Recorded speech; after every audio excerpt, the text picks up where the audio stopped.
Attam jirtu ijoollee Oromoo, dargaggoo Oromoo, saba Oromoo. Yeroon kuni yeroo jabaadha Oromoodhaaf. Yeroo baay'ee jabaadha. Nan beekaa. Iddoo baay'eetti yaadi namaa qabameera. Gadda keessa jira. Waan baay'ee keessa jira. Garuu haa ta'u malee utuma akkas ta'ee jiru immoo dhalli Oromoo hamma fedhe ta'ee karaa saaqachuu tarara. Maal gochuun nurra jira? Attam gochuun nurra jira? Attamitti adeemuun nurra jira? Maal jechuun nurra jira? Akshiniin hin taanu maayinni maaltu nu barbaachisa isa jedhu haasofna. Akshiniin ittaanu maayinni akshiniin ittaanu. Revolutionii kanaan dura turanirraa maal baranna? Revolutionii kanaan dura turanirraa maal baranna? Akshiniin ittaanu maayinni. Warri kolonii jalaa ba'anii maal godhanii wala booman. Yeroo keewosiin akkasii uumamuu warri kolonii jalaa kanaan dura ba'anii akkamittiin ba'an? Akkamitti karaa saaqatan? Muuxannoon isaanii kuni nuuf baay'ee nu gargaara. Maaliif yoo jettani haala nuyi keessa jiru, haala sabni keenya keessa jiru, socio-economic formation sabni keenya keessa jiru, yeroo sana isa Chaayinaan keessa turte, isa Laatiin Ameerikaan keessa turte, isa sana keessa fakkaata. Kanaafi amma kan nu barbaachisu tokkoffaa haasaa keenya wal qixxeeffachuudha. Terminoloojii dhimma itti baaduyyuu baruutu nurra jira. Kanaaf ani waa tokko sin barsiisuun dhufeen. Hamma dandeessan sheerii godhaa. I know nama baay'eetu iddoo baay'eetti faca'ee jira. Inni kun yeroo eegan fixeeyyuu walii hiruu dandeessu. Rakkina hin qabu. Xiqqoo ishee gogaadhaa, tiyooriidhaa. Kanan isin agarsiisuu barbaadan. Ani hamma si'a baay'ee haasaa tokkotu jira. Uummanni Oromoo garbummaa jala jiraa jedhama. Garbummaa jala jiraa jedhamee haasa'ama. Kuni viizhinii gara fuulduraa karaa tolfachuu irratti destineeshinii keenya baay'ee miidhaa jira. Oromoon garbummaa jala jira moo harka kolonii jala jira? Kuni baay'ee garaagara ba'a. Kolonii yoo jala jiraate maal gochuutu irra jira? Garbummaa jala immoo yoo jiraate maal gochuutu irra jira? Amma uummanni keenya osoo hin beekini walii isaa osoo hin barin garbummaa jala jirraa jedha. No, uummanni Oromoo garbummaa jala hin jiru. Uummanni Oromoo kolonii jala jira. Prescriptioniin isaa garaagara ba'a ilmaan Oromoo. Yoo garbummaa jala jira jette deebiit argattu kan biraadha. Yoo immoo kolonii jala hin jira jette deebiit argattu garaagara. Kanaaf waa tokko isin ibsuun barbaada. Biyya lafaa kanarratti dhalli namaa maal keessa darbee dhufee socio-economic formation jedhu. Dhalli namaa yeroo tokkotti quunnamtiin warra qabeenya qabanii warra hin qabinii gidduutti wal'aansoo guddaan godhamaa ture. Quunnamtii kana gidduudhaanitu wanti haaraan dhalataa dhufe. Jabana durii dur bara bulaa abbaa gadaantuu isa jedhan sana. Jabana durii Oromoon communal life'dhaan jiraataa ture. Hundumtuu wajjin dhaqee adamsee wajjin dhaqee ija mukaa funaannatee nyaataa yeroo sana communal life jedhama. Isa booddee inni humna qabu keessaa ol ba'eetu maal godhee jabana garbummaa dhufe. Inni humna qabu dhaqee garboonfatee ergatee qochisiifata. Garbi property itti geeddarama. Utuma inni kun egaa slavery system jedhama. Ilmaan Oromoo please isiniif agalu. Slaveriin communalii irraa ba'ee slavery ta'e. Slavery kana keessatti immoo utuma wal'aansoo wal godhuu slavery kana gadhiisanii maal godhanii lafa kiraayitti kennan. Abbaan lafaa qabateetu feudal system isa jedhamu dhufe. Ilaa communal system feudal systemii dhufe. Feudal systemiin lafa ofii oonii godhaa ati qotatteetu irraa hirtaaf feudal system jedhama kun. Baay'ee simple baay'ee godheen isinitti socio-economic relationii uummata gidduu jirudha. Feudal systemii kana keessaa immoo naggaadeetu ba'e. Daldalatu ba'e. Warri daldalaa kuni warra feudalii kana dhabamsiisteetu sirna mataa isheetii ijaarratte. Inni immoo capitalist system jedhama. Amma gaa'eessa dhufne communal systemidha, slavery systemii dhufne, slaveryidha, feudal systemii dhufne, feudal systemidha dhufneetu eessa geenya amma capitalist systemii dhufne. Machinerytiin introduced ta'e. Maallaqatu printed ta'utti ka'e. Namatu wal keessa deemee nagada guddachuutti ka'e. Warra kapitaalistii dhufe. Warra kapitaalistii feudalota liqimsanii biyya isaanii geeddaran. Achuma keessattitu warri kapitaalistii quufuu dadhabanii maal godhu? Quufuu dadhabaniitu no biyya kan biraadhannee kolonaaizii goonaa jedhanii Berlin Conference fakkeenyaaf achirratti walii galanii dhaqanii kolonaaizii godhan. Inni kun egaa maal foormii kamii uume? Imperializimiitu jalqabame egaa. Imperializimii biyya empire ijaarrachuutti kaana warri kapitaalistii kun. Egaa achittan isinii dhufuu barbaada. Maaliif akkan jedhe akka isinii galuu barbaachisa? Maaliif terminolojii hin beekne tokko tokko fuunee dhimma itti baanaa? Kanaaf ani gaaffiin keenyaa fi terminolojiin keenya walii wajjin deemuu qaba Ilmaan Oromoo. Amma koloniin kan inni jalqabame yeroo kana. Koloniin yeroo inni jalqabame yeroo kana gaa. Yeroo kana Minilikii warra Awurooppaa yeroo isaan Afrikaa kolonaaizii godhan innis duukaa dhaqeetu Oromoo kolonaaizii godhe yaa uummata Oromoo kun isinii fakkaata. Amma gaa isteejii meeqa dabarreera? Communalii bira dabarreera, slavery systemii bira dabarreera, capitalistii bira dabarreera, colonial era keessa jirra amma nu. Biyyi baay'een kolonii kana jalaa ba'aniiru. Empire jiigameera. Amma kan hin diigamin jiru empire Habashaati. Kolonii jala kan jiru Oromoodhaa fi sabaaf sablammii biyya sana keessa jiru. Ilaa amma nan dhaggeeffadha. Waboon yeroo haasa'u, maaloon yeroo haasa'u, politikaan warri politikaa geggeessan yeroo isaan garboomfata, no. Ilaa warri hin beekani miti, hin beeku. Maaliif garboomfataa jedhu beektu? Ilaa warri Itoophiyaanistiin garboomfataa jedhu. Maaliif prescriptionii isaa garaagara. Garboomfataa jala yeroo jirtu freedomiidhaan bilisummaadhaanitu jalaa baata. Bilisummaa afaanii, bilisummaa aadaa godhatteetu garuu lafa isaarraa mootummaa isaa jala jiraatta Ilmaan Oromoo. Garuu yoo koloniidha jedhanii hin sodaatu. Tokkoffaa Amaara sodaatu, lammata Westii sodaatu. Maalu koloniidha yoo jette prescriptionii isaa kan biraadha. Kolonii jalaan ba'a yoo jette kolonaaizeriitu manatti galuu tirra. Darsa isaa guuree baduu tirra biyya kee keessa. Ishee kana jechuun barbaadan egaa iccitii kanan isinitti dhufeera. Yaalmaan Oromoo nuyi kolonii jala jirra. Terminolojii keessan geeddaraa. Yeroo haasoftan jecha keessan geeddaraa. Garboomfataa miti. Koloneeffataadha Itoophiyaan. Empire Itoophiyaan koloneeffataadha. Kolonii jala ba'uu barbaadaa jirra. Kanaaf amma fakkeenyaaf liidarii waboo tokko waamanii sistemii maalii jala jirta jedhee Aljaziiraan yookiin international news miidiyaan tokko yoo dhufee gaafate garbummaa jala jiraa yoo jedhe qaaniidha kun. Qaaniidha maaliif?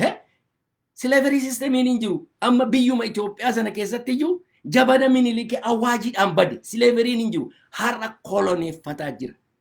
Ishee kana akkasiin qabattan hin barbaada. Maaliif prescriptionii isaa garaagara babba'a. Yoo koloneeffataa ta'e koloneeffataa colonization jechuun kan inni deebii argatu decolonizationidha. Slavery yoo jette freedomiidhaan bilisummaa garaagaraa ishee xixiqqoodhaan deebii argata. As elastic achi harkisuu as harkisuu dandeessu. No colony. Warra Itoophiyaanisti gurra qabaadhaa koloneeffataa jala jirra. Uummata keenya hin gowwoomsinaa. Waboo keenya hin gowwoomsinaa. Garboomfataa jala hin jirru. Qaaniidha. Yeroo namni barate tokko gadi ba'ee sirna maalii jala jirte garboomfataa yookiin slavery jala jira yoo jette sitti kolfaa. Maaliif nama barateetu dhufee interviewsi godha. Kolonii jala jira yoo jette garuu keezii kee dhiyeeffachuu dandeessa. Akkamittiinis hin jedha. Berlin Conferenceedhaan Minilik wanta godhe. Empaayeroonni kan biraan yeroo Second World War yeroo jiganii empaayer Itoophiyaa hin jinne jettee loojikaalii akka inni galuuf goota Ilmaan Oromoo. Akka sammuu isaatti galu goota. Kanaafitu kolonii jala jirra isa jedhu duwwaatti deebi'a. Kana tokko kana. Amma slaveriin hin jiru. Hin gowwoominaa waanuma akkasii waan wal dhaalummaa kana naasa'inaa please. Slavery waan jedhamu hin jiru. Koloniitu jira. Koloneeffataadha. Please akkas jedha. Kan biraani baay'ee isinii gaggabaabsa. Maaliif rakkinni Oromoonii unite gochuu dadhabe? Amma Wordiin jechi flootii godhu Oromoo keessa balali hundumtu tokko ta'uu dadhabne, tokko ta'uu dadhabne, tokko ta'uu dadhabne, tokko ta'uu dadhabne kanuma duwwaa odeeffama. Maaliif beektu? Ani deebii tokko siniifan kenna. Hunduma isaa deebisuu hin danda'u. Tokko kan nuyi ta'uu dadhabnee fi ilmaan Oromoo. Ilaa mee Walaayitaa fudhadhaa. Walaayitaa fudhadhaa. Tigree fudhadhaa. Sumaalee fudhadhaa. Sidaamaa fudhadhaa. Jarri kuni snaappii tokkoon tokko ta'u. Maaliifi jedha. Sababi isaa ilaa amma Walaayitaa mee Walaayitaa fudhadhaa. Walaayitaani Amaarri maal ittiin jechaa turte? Ehee walaamoo tokko saataan walaamoo maaloo doorzee maaloo itti arrabsaa turte Amaarri. Ittiin heerumtu hin fuutu. Yeroo sanaa fi arrabsoodha isaaniif. Har'a garuu advaanteejii guddaadha isaaniif. Sidaamaan akkas. Sumaaleedhaan shirre xaam islaam jechaa turte Amaarri. Ittiin heerumtu hin fuutu. Tigireedhaan immoo innazii agaamee hojii jechaa turan. Ittiin heerumanii hin fuudhan. Oromoodhaan maal jechaa turan? Kagaallaa yaal wallade budaana jette. Ashkara godhatte. Hin fuute. Itti heerumte. Ijoollee laatteef biyyi isaa biyya coomaa wanta ta'eef har'agaa warri kana keessaa jara kana lamaan gidduudha gadi yaa'eetu Oromiyaa jeeqaa jira. Ilmaan Habashaa, ilmaan Nafxanyaa, diqaalota Habashaatu biyya keenya completely Oromoon sakaalamee miilli xaxamee dhumee gara fuulduraatti deemuu dadhabe. Oromoon warra kanaan gowwoomfamaa jira. Har'a biyya sana kan geggeessaa jiranii warra akkasii. Kanaafitu Oromoon tokkoomuu dadhabe. Kanaaf Oromoon achi as galagalee of xiinxalee self cleansing godhee of keessa hamma danda'u ari'ee Oromoo qulqulluun inni walabummaa barbaadu. Warri sun iyyuu walabummaa barbaadu taanaan nu wajjin ta'uu danda'u. Warri walabummaa barbaadu walitti dhufee tokkoffaa koloneeffataadha jedhee murteeffachuutu irra jira. Lammata nuyi ilaa kanaan dura isinitti himeera. Hiree murteeffannaa jechuun walabummaa booddee dhufa. Please confuse din ta'inaa. Hiree murteeffannaa biyya lafaa irratti seenaa biyya lafaa keessatti utuu hin walaboomin kan dhufe hin jiru. Eega walaboomteetu hiree kee murteeffata. Namni nama jala taa'u kolonii keessa kan jiru akkamittiin hiree isaa murteeffata ilmaan Oromoo hin danda'amu. Isiniif agalu. Dura hin walaboomta. Kana booddee hiree kee murteeffata. Hiree kee murteeffata jechuun uummatatu baalet booksii bira dhaqee ani Itoophiyaa wajjin hin jiraadha. Ani Itoophiyaa wajjin hin jiraadha jedhee murteeffata. Akkasi seerri isaa. Hiree murteeffannaa jechuun egaa maal jechuudha? Walabummaa boodaa jechuudha. Har'a maalan isin barsiise? Tokkoffaa socio-economic formationii akkamittiin slavery waan jedhamu hin jiru amma. Slavery jechuun dandeenyu. Amma isinii argumentiin tokko biyya Arabaatti durba gurguratu, biyya Barabaatu kana godhu. Inni sistema miti. Inni sistemii miti. Inni sistemii trafficking human trafficking jedhama. Nama gurguruu jedhama. Ameerikaanonni dubartiin Ameerikaa ishee agada fakkaatutti Arabatti gurguramee jira. Awurooppaadhaa gurguru, Awustiraaliyaadhaa gurguru. Biyyi kuni Ameerikaan garbummaa jala jira? No. Ijoollee isaanii gurguratu. This is human trafficking. Kanaafi argumentiin kun faalsoodha. Kana keessan galina. Kanaafi slavery'n waan jedhamu hin jiru. Koloneeffataa isa maqaa dha'uun barbaadu. Baay'ee inni seviirii inni gadheen sirna koloneeffataati. Kanaaf ishee maqaa dha'uun barbaadan warri Itoophiyaanistiin ilmaan Oromoo. Isin immoo laannu kolonii jala jirra. Birmadummaa walabummaa barbaanna jedha. Kana duwwaadha kan nu baasu. Kan biraan egaa waa'ee Walaayitaa waa'ee uummata tokko ta'ee jiru Tigree, Sumaalee amma fakkeenyaaf Walaayitaa warra kana isintti himeera. Hankeenya immoo akkamittiin homorfosii ta'ee holqamaadha. Maaliif nafxanyootatu nu keessa galee jira. Sana akkamittiin qulqulleessina isa jedhuun isinitti hima. Ilaa kun egaa akshinii itti aanutti nu geessa. Attamitti qulqulloomna, attamittiin itu qulqulloomna isa jedhu kana isa irratti hojjechuu qabna. Attamitti akshiniin inni lammataa maayin har'a sadarkaa kana geenya. Akka biyyi Chaayinaa itti walaboome, akka Veetinaamiin itti walaboome, akka Ugaandaan itti walaboome, akka Mugaabeen itti biyya isaa bilisa baase, akka Sudaaniin bilisatti baase. har'a uummanni Oromoo warri loluu danda'an, dargaggoon Oromoo warri loluu danda'an, waboon kan lolaa jiru har'a maal gochuu qaba? Har'a kan inni gochuu qabu baadiyyaa keessaa caasaa mootummaa akka jirutti barbadeessuu qaba. Magaalaa gugurdaa utuu seenin dura baadiyyaadha barbadeesse nama filee namoota achi dhaabaa darbuudha. Hidhachiisee komitee dhaabee bira darbuu, hidhachiisee komitee dhaabee bira darbuu, magaalaa gugurdaatti adeemu. Itti adeemanii magaalaa gugurdaa fakkeenyaaf kan akka Gimbii, kan akka Najjoo, kan akka Naqamtee qabataa deemuudha isa booddee. Isa kana eega fixanii booddee magaalaa gugurdaatti, Ambootti, Maalootti, akkasitti Adaamaatti, Bishooftutti deemuudha. Yeroo Adaamaa geessu ilmaanni Habashaa taabota guurtee jilba isheetiin daa'imtee dhuftee harka laatti. In the meantime, waboodhaaf uummati Oromoo bitaa mirgaa wal ga'ee mootummaa ijaarrachaa deemuutu irra jira. Mootummaan ammaa kaasee itti yaadamuutu irra. Isa kanatu gaa dhaqee mootummaa ta'a yaalmaan Oromoo. Wal'aansoon addunyaa irratti ta'e hundumtuu piroosesiin isaa kana. Inni itti aanu mootummaa ganda jiru hunduma keessaa balleessuudha. Barbadeessuu akka jiru. Isa booddee magaalaa xixiqqoo magaalaa gugurdaa qabachaa deemu. Isa booddee mootummaa kana wal qabsiisuu neetwoorkii isumatu mootummaa ta'a. Alatti ijaarrannee peetii boorjoo'aan eliitiin alatti mootummaa si ijaartee dhufteennaan inumayyuu Habashaatti laattee deebiti. Kana quba qabaadhaa ilmaan Oromoo. Kanaaf achuma keessatti waboodhaaf uummati inni hidhate hundumtuu walitti dhufee mootummaa ijaarrachuu qaba. Amma atattamaan kana duwwaa. Kan biraani ilaa xiqqoo confusionii jira. Addi bilisummaa Oromoo waboo uummatatti kennee keessaa gale. Isaan amma Finfinnee jiru. Haa hidhamanis Abiyyi wajjinis haa hojjetan homa tokko hojiin qaban miti achitti galan.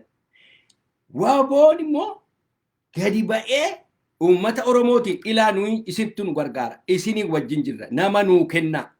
Garaa bal'atee nama hundumaa Oromiyaa hundumaa daangaa Oromiyaa qaqqabee guyyaa guyyaadhaan labsa baasee Oromoo ofitti hawwachuu gaayidansii kennuu danda'u. Yoo ta'u baates uummatas dabalachuu, uummata keessaa filachuu, achuma biyya sana waa'ee ala kanaa hin ilaalin yaa uummata Oromoo. Ala achuma keessaa kana godhataa gadi ba'ee labsaa gaayidansii kennaa deemuu danda'u ture. Warra achi jiran, warra Finfinnee jiran, warra hoteela keessa, ofiisii keessa jiraatu forgetii gochuu. Lammata waa'ee isaanii kaasuun barbaachisu. Ilaa warri immoo harka lafa jalaatiin tuttuxxanii karaarraa nama ceesiftan kana godhi gandaan maaloodhaan ijaaramtanii nama rakkiftan kun dhaabaa. Ammaa kaasaa dhaabaa. Eessa ugaan jiru miilluma wal xanneessan geenyu. Waboodhaa fi waboo irratti diina hortu. Kanuma duwwaa wanti isin gootan. Kanaaf dhaabaa waa isin hojjettan hundumaa beekna waan nuyi wal dhaallee hin jiru. Garuu waan akkasii dhaabaati waboodhaa wajjin dhaabadhaan isiniin jedha. Tole kan biraan egaa amma eessa jirra? Eessa jirra? Tiyoorii tokko isin barsiisaan ture. Ishee jedheetan isinii fixa. Amma egaa eessa jirra? Eessa jirra amma? Har'a iddoon hin jirruun isinitti agarsiisa. Kanaan dura vicious circle kan jedhu isinitti agarsiiseen ture. Vicious circlein kuni ilaa akkasa deema. Tokkoffaa addana isa present situation jira. Isa ammaati kuni. Amma immoo dallansuudha. Amma dallansuu bira darbee lolaa. Amma booddee araa jaarsummaadha. Akkas waggaa 150 kana keessa naannaa ture. Amma waboodhaa fi uummati Oromoo amma ajjeechaan itti baay'atee karaarraa jallachuuf jedha. Dhaggeeffadha karaarraa jallachuuf jallatee ilaa kuni walabummaa Oromiyaati. Kana booddeedhatu hiree murteeffannaatti dhadha. Eega walaboomne booddee. Amma gaa maaltu jira? Dhulaa kana jirra. Jaarsummaa bira tungayin. Amma ilaa warri biltsiginnaa abshaalummaa fidaa jirti. Maal abshaalomti?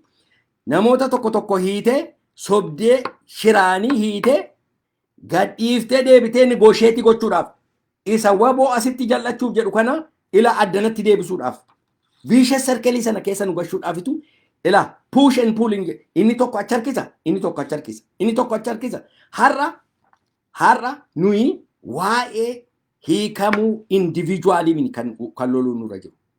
Hidhamuu isaanii likki miti nama gaddisiisa.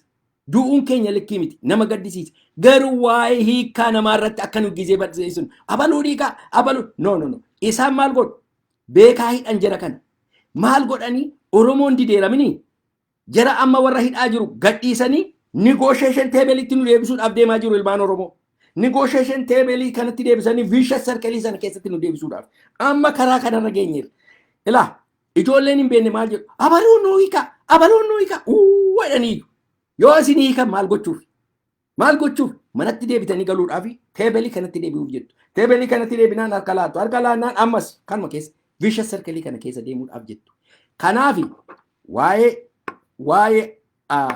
waa'ee Hacaaluu gubannee akkuma dhiifne warra hidhaa nuu hiikaa miti amma dubbiinsaa geeddareera amma isheen utuun jaallatiin kan isheen gadhiiftu waa'ee hiikaa fi irratti dhiifnee nuyi sagalee keenya gadi qabannee waboo gargaaruudhaaf warra kan biraa immoo hidhachiisuudhaaf uummata hidhachiisu gara kanarratti akka isaan asirratti jal'atan as negotiation table akka isaan hin dhumne akkas jal'atanii gara walabummaatti akka isaan deeman yoo hin goonu ta'e ilmaan Oromoo baduutti adeemaa jiru. Baduutti adeema hin banna. Si'a tokko addanaafuu ta'ee dhufee negotiation table lixeennaanii hin dhumate waa'een Oromoodha. Hinuma dhumateef kanaaf akkan jedhe isteeppii nama jiru waboos gargaaru uummata Oromoo isa hidhate gargaaru waboo duwwaamin dargaggoo qeerroon as karaa gadhiisu isa durii nafxanyaan nu qopheessite Itoophiyaanistoonni warri nu ganan hundumtuu asitti nu harkisu yeroo hundumaa yeroo nu dallannu asitti nu yeroo lolli jalqabu asitti yeroo maaloo negotiationii jedhu jaarsaaf sarxaaf saraxaa ishee guurtee dhufte addana gooti addanatti negotiatii goona nu gowwoomsu amma addana dhufte akkasuma naannoomna ilmaan Oromoo amma kana keessaa kana cabsinee ba'uun nurra jira kuni cabee garana dhufuuti eessa dhufa walabummaa Oromiyaa ilaa Republic of Oromiyaa ilmaan Oromoo Republic la waggaa kudhan viidiyoo irratti kan hinaasee Republic of Oromiyaa ijjeerranni ilmaan Habashaa darsa ishee guurtee biyya abbaa keenya keessaa baatee decolonizing hin goonu taanaan never ever jireenya keessanitti hin yaadina Habashaa jala ba'aa jiru. Ilaa ilmaan Habashaa Itoophiyaanistoonniif ilmaan Habashaa uummata Oromoo isa hammana ga'u jilbeenfachiisanii miila ilmaan Habashaa dhungachiisanii boquu achitti gadi qabaa jiru. Boquusa akka hin oolin jenne yaabbatanii maaliif taayitaadhaaf waan xixiqqoodhaaf xiqimii hin taaneef waan hin jirreefitu uummata keenya dhiiga akkasittiin dargaggoo keenya osoo fixanii isaan har'a abaluun hiikkadhaa jedha. Kuni shira diinaati. Waa'ee hiikkannaa irratti mataan keenya mataadhaa dhukkuffachuun amma waa'ee hiikkaa miti. Biyya abbaa keenyaa nuu ba'a. Sloganiin decolonize Oromiyaa. Oromiyaa keessaa gadhiisisaa lafa jirtan hundumaatti ari'a.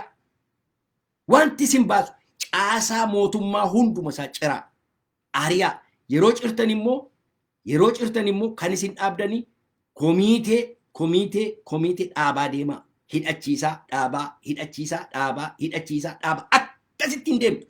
Gaafa kana osoo hin beekin mootummaa bira geessu neetwoorkii gochuu mootummaa jechuun kan biraa miti bara isuma kana neetwoorkii gochuu jechuun yaalmaan Oromoo please kanatti jabaadhaa ilaa himmoon Waaqayyoon wajjin jira hamaadhaaf hin deemnu namatti darbuudhaaf hin deemnu nama balleessuuf hin deemnu ilmaan Oromoo kanaafi kana gochuudhaaf deemaa jirra kanatti jabaadhaati hamma dandeenye itti ciccinee halollu himmoona Republic of Oromiyaa hin ijaarrannaa mootummaa keenya ijaarranna har'a abjuun keessan abjuu mootummaa ta'uu dirra. Eengadda waan tokko isinitti hima. Namni tokko maallaan jedhee hiriyaan koo tokko biyya keenyaa Harargeedhaa jecha tokko jira iji gaara duuba hin argamne mutaadhaan of keessaa baasuu wayyaa. Ija gaara duuba hin agarree mutaadhaan of keessaa baasuu wayya jedhee mammaasa Oromoo Harargeedhaa natti hima. Ilaa waan tokko isin hima. Bahaa keessatti kana jedhama. Gaara duuba arguu hin dandeenyu taanaan mutaadhaan of keessaa baasuu qabna. Amma gaara duuba arguu dadhabaa jirra. Please gaara duuba arguu dadhabuu maali? Waan ishee deebii xixiqqoodhaaf iyyuudha. Deebii xixiqqoof hin iyyuu. Abii baduu qaba. Sirni nafxanyaa baduu qaba. Sirni koloneeffataa baduu qaba. Garbummaa waan jedhamu immoo hin gowwoomina hin jiru. Isinitti kolfu. Maaloo Please ofitti hin kofalchiisina. Garbummaa waan jedhamu hin jiru, sisteemiin isaa hin jiru. As such garbummaan existing godhu. Kute sirna koloneeffataati kan jiru. Sirna koloneeffataa nu gadhiisa. Utuma nuyi akkasitti joonjoofnu Walaayittaan walabooma, Sidaamaan walabooma, Sumaaleen walabooma, Tigreen orrodii walaboomte. Osoo hin jaallatin saayinsiidha. Impaayirri kun hinuma diigama. Impaayirri hundumtuu diigameera. Kun ilaa hidhii isheerra ga'eera. Ilaa waan tokko beekaa ilmaan Oromoo. Impaayirri Habashaa barana sarvaayivii godhee hin diigamin bira darbeennaani itti gaafatama kan fudhatu Oromoodha. Dhibbaa dhibbatti warri kan biraan hundumtuu qophaa'aniiru. Kanaaf ilmaan Oromoo jabaadhaa, hin moona, hin ariina biyya abbaa keenya keessa Rabbi nu haa gargaaru.